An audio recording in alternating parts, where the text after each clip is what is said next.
navigating Pixel Island and find port in Rainraster Cliffs. As we explore the cliffs, we run into Piney Sappington.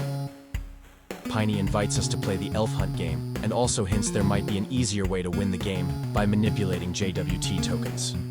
As we chat, Piney also shares a link to a Portswigger blog referencing JWT attacks. We open the game and it seems we need to score 75 points to win, but whoa, those elves are sure moving fast.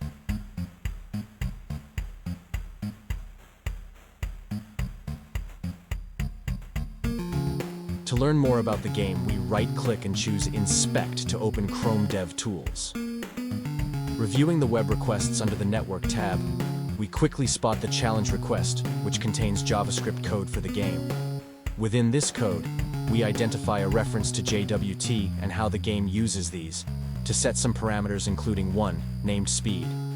We also learn the JWT value is retrieved from our web cookies.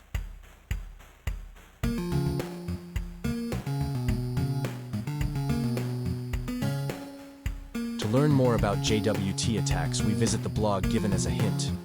From this blog, we understand JSON Web Tokens contain three separate parts: a header, a payload, and a signature.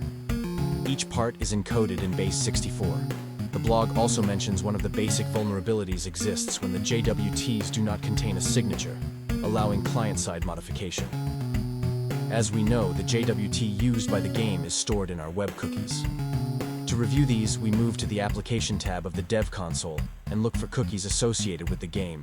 The JWT used for our cookie seems to only contain a header and a payload. That is, this JWT is not signed, and as a result it is vulnerable to manipulation. To decode each part, we navigate to CyberChef and discover the payload of the JWT is setting the speed parameter. Using CyberChef, we modify the output to contain a lower negative number and encode it in base 64.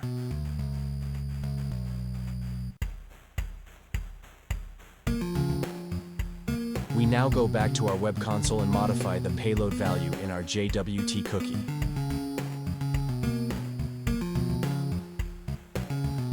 To ensure our changes to the JWT apply, we start a new game. After our changes, the elves have in fact slowed down. We can now score 75 points faster and complete the challenge. The video has been sped up for brevity purposes.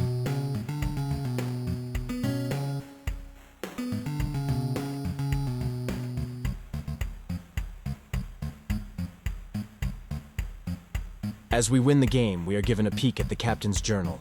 This will be useful for a later challenge.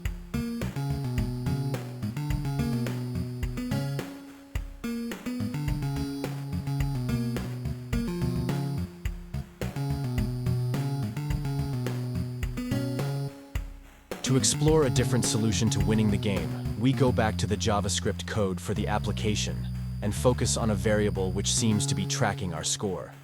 We could modify this variable to match the number of points we need without having to play the game. To follow this path, we open our web console in Chrome and set the score variable to 75. This effectively completes the challenge.